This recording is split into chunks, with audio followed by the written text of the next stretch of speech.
And when there's Hove, my man.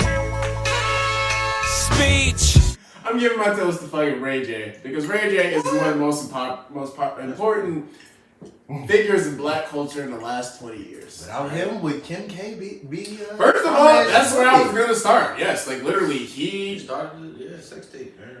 You know, I mean, the Kardashians are probably the most famous American family right now, and Ray J. You know, Ray J with his sex tape that he's still making money off now. So just some of his accomplishments. Both of them. He's Brandy's brother, even though I would argue that now Brandy is Ray J's sister. I would argue that. He dated Whitney Houston, Lil' Kim, and Pamela Anderson. Yep. He's a member of the Bloods. Apparently. He made One Wish and Wait a Minute. He did. He made Scooty Bikes, a 7-figure company. Don't talk about Raycons. And he has Raycon earbuds that are everywhere. Raycon's actually good too. My sister got them. Every podcast I listen to, they advertise on Raycon. So you got money to advertise at the bare minimum. And he owns Suge Knight's life rights. Apparently. That's his OG. I never got that shit. And apparently, I can't confirm this, but according to him, he was the person who saw Faith Evans sit on Tupac's lap and started the whole Biggie and Tupac. That motherfucker. So, I heard that too. I believe that shit. And he made the Breakfast Club because he was the one who called the Breakfast Club about Fabulous when he said he was going to send the booty goons on Fabulous, and that was the first viral moment. And he gave it Charlamagne. So, I mean, hey.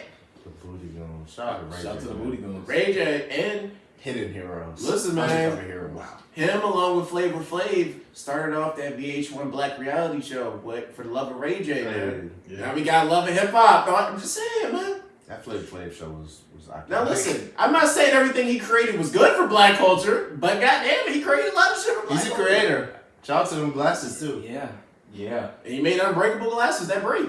Yeah. Yeah, man. Who would have thought? It's like break them. Break them. Nigga, look there into that. Broke him. So? I too wish I had that much confidence. So. So now the Take my girl. Take my girl. Do it. Like, you can't. Not too many people lived a more interesting life than Ray J. So I don't know. Yo, Ray J is in the annals of history, bro. Shout to him, man. No, he was there. You know, he was there at the Kennedy assassination some kind of way, bro. So I mean, like, he was there some kind of Like, way. you know how like Monica Lewinsky really managed to tell on Bill Clinton? Ray J Somehow was Ray J was in You it. know what? Y'all might be on the Ray J might have a time machine. Yeah, he might have time. Would you be surprised? I He would might be surprised. If they might have time. Raycon time machine. Time machine. He might be on something. All right. Give it serious. That's a wow. That's a Oh wow. Oh I was Wait, does anybody else have another fuck shit one? Because if yours is really good, then I was really good, but yeah, I wasn't gonna be. I was actually gonna be serious. But go ahead. Anybody got a better one? I don't got no fuck shit. Oh, okay. Which You still have no fuck shit. Oh, okay. Well then, all right. That's it. I don't got no fuck shit. I can go. It's not as funny though. But I wanted to shout out to the RZA and Method Man. I think the two major producers on the Wu-Tang bio series that's out on Hulu. It should have just ended by the time this aired. But really just a great show, great depiction of how they all came together. One thing, like, before this show, I never really listened to a lot of the Wu-Tang songs. I didn't really know. I couldn't even name all the members, and now I can name all of them. So it's really just a great telling. So shout out to RZA on that front. He comes up with a creative way to tell their story, and how they all came together. And really, like, it's inspiring. One thing about Wu-Tang early on, they might have had, I think they broke up for some contract issue, but like, they each had their own like independent deal. They can go out and make individual albums, even though they were all still a group. Mm-hmm. And that's one thing that's really inspiring. Like when you look at it as far as groups in hip hop and really groups in general, like if honestly, if we were ever to do anything huge, I would love that type of format where we each kind of can do our own thing, but at the end of the day, we're still Hentatian. So that's kind of like their story too. And at the end of the day, even how big Method Man got or how big the rest of them got, like, they were still Wu-Tang. So really salute to them. Like great story. Like if you haven't seen it, check it out. It's on Hulu. Salute, man. And almost all of them have like an album that's at least gold. Yeah. Which is very impressive. They all did do some stuff. So yeah, definitely shout out to the Wu. Mm-hmm.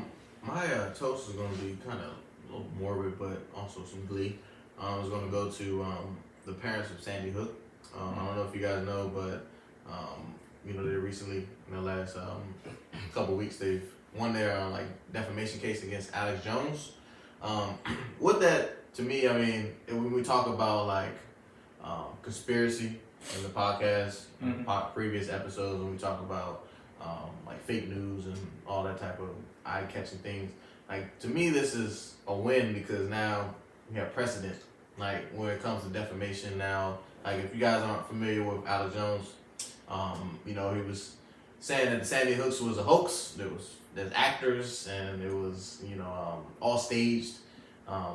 So again, with that, you know, so that Facebook conspiracy, like Pizzagate and all that type of stuff, like, which was never. He had a platform too. Infowars. Yeah. Like, he had a pretty big platform. I don't know if it's. They shut it down. I'm about to say, I think it's all shut down, but like he had a pretty big platform. So when you win a case like that, now when you go back in the courts and we deal with fake news or we deal with conspiracy that affects people's lives and, you know what I'm saying, their livelihood and be able to move on, like, now we have that foothold. So again, my toast is gonna go to the Sandy Hook family that had to revisit that and came out with a win. So for sure.